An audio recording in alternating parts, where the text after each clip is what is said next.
So, what if I told you that a book written way back in 1907, in a world of steamships and telegraphs, might just hold the key to understanding today's wild market swings? This isn't some dusty old guide on picking stocks. It's something much, much deeper. The book's called The Cycles of Speculation, and its author, Thomas Gibson, had this big idea. The market isn't a casino. It's more like a mirror, one that reflects our own predictable and, let's be honest, often flawed human psychology. And he argued that if you can understand those patterns, you can start to understand the markets. So let's begin where he did, with a really big problem he uncovered. He starts with this really startling observation, one he calls the 80% problem. Okay, so what does that mean? Well, Gibson, he dug through hundreds and hundreds of real trading accounts from his time, and what he found was just stunning. 80%.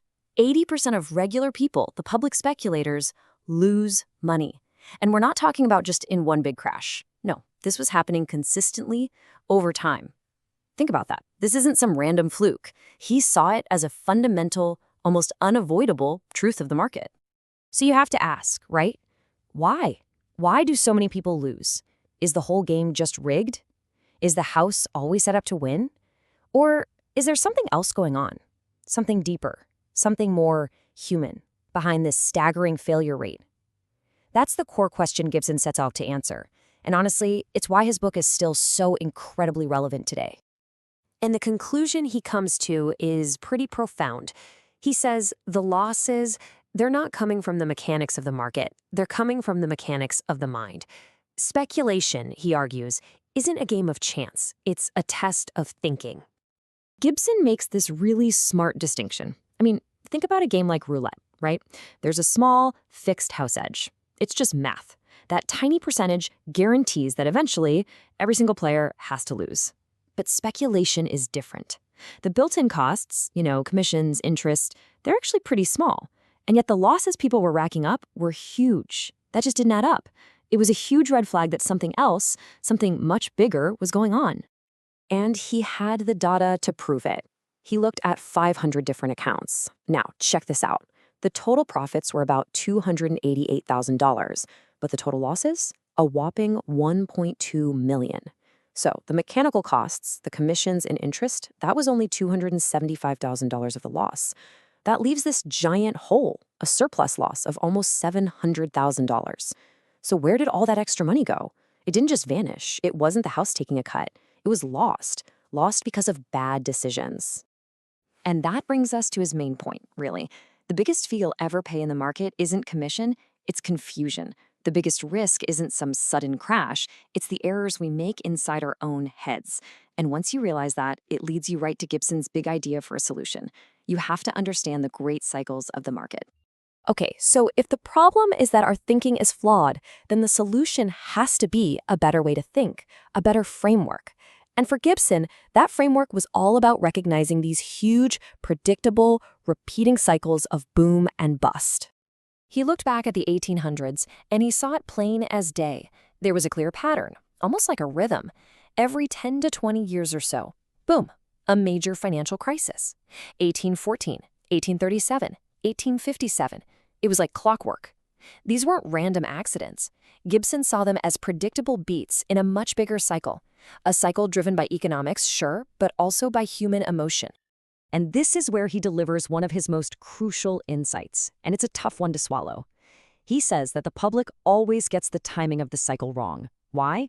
Because we react to what's obvious. We see booming business, we read good headlines, and we think, great, time to buy. But here's the trick. The market doesn't care about today. The market is always trying to guess tomorrow. So by the time the good news is plastered on the front page, it's already old news to the market. The smart money saw it coming months ago, and they're already getting ready for the next phase.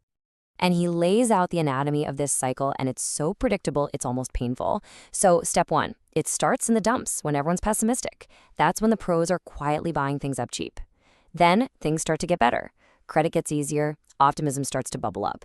And then, and this is the key part, the market hits its peak before the good times are even fully rolling. The public, we rush in at the end of the party, right? When business looks amazing and profits are soaring, it feels like the safest time to buy, but it's actually the most dangerous. And then, inevitably, the crisis hits. The whole thing repeats over and over because our perception, our feelings are always lagging behind the financial reality. Okay, so if the obvious news is a trap, what are we supposed to look at? Well, Gibson says we have to learn to see the invisible forces, the deep currents that are actually moving the market, the stuff most people completely miss. And this really is the fundamental split. It's like two different ways of seeing the world. The public, we see the surface level stuff, record profits, great headlines, booming business. But the professional is looking underneath all that.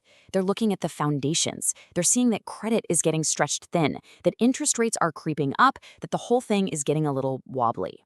They're basically watching the pressure gauges while everyone else is just admiring the fancy paint job. Here's a concrete example from Gibson's time leading up to the Panic of 1893. So in 1892, things looked great on the surface. But if you looked at the New York bank data, you could see the system was under serious strain.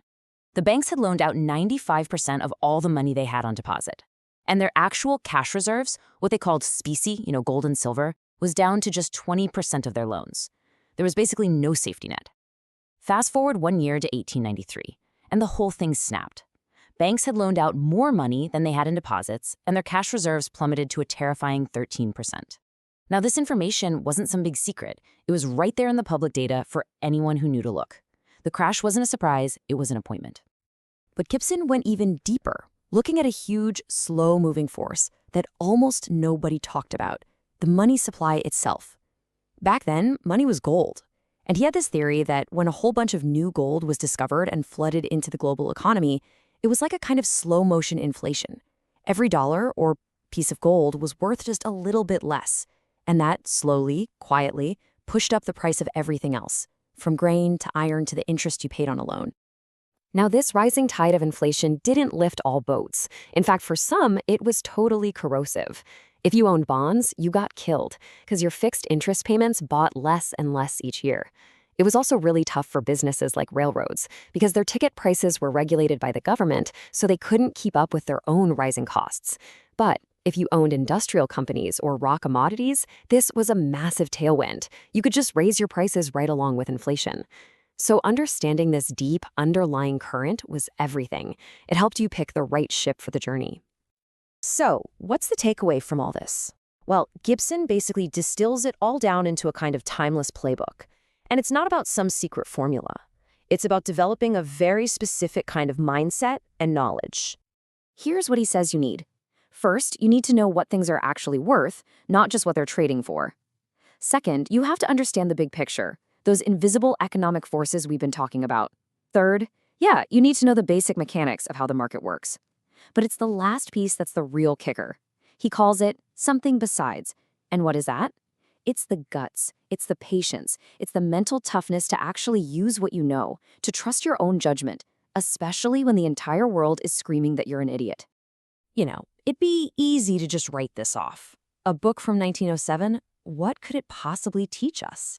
But the reason it's still around, the reason we're talking about it, is because Gibson wasn't really writing about the stock market. He was writing about people. And this might be the most powerful idea in the whole book. That 10-year cycle he talked about, he says it's not really an economic law. It's a psychological one. Think about it. 10 years. That's about the time it takes for a new generation of traders to show up. A generation that doesn't remember the last crash, that hasn't felt the pain. It's the time it takes for us, as a group, to forget. For our healthy caution to slowly morph into overconfidence and then into pure, dangerous greed. It's not a business cycle, he says. It's the cycle of wisdom and folly. And that's really the heart of it all. Gibson's message, in the end, is incredibly simple and timeless. The technology will change, the companies, the names, the headlines, all of it will change.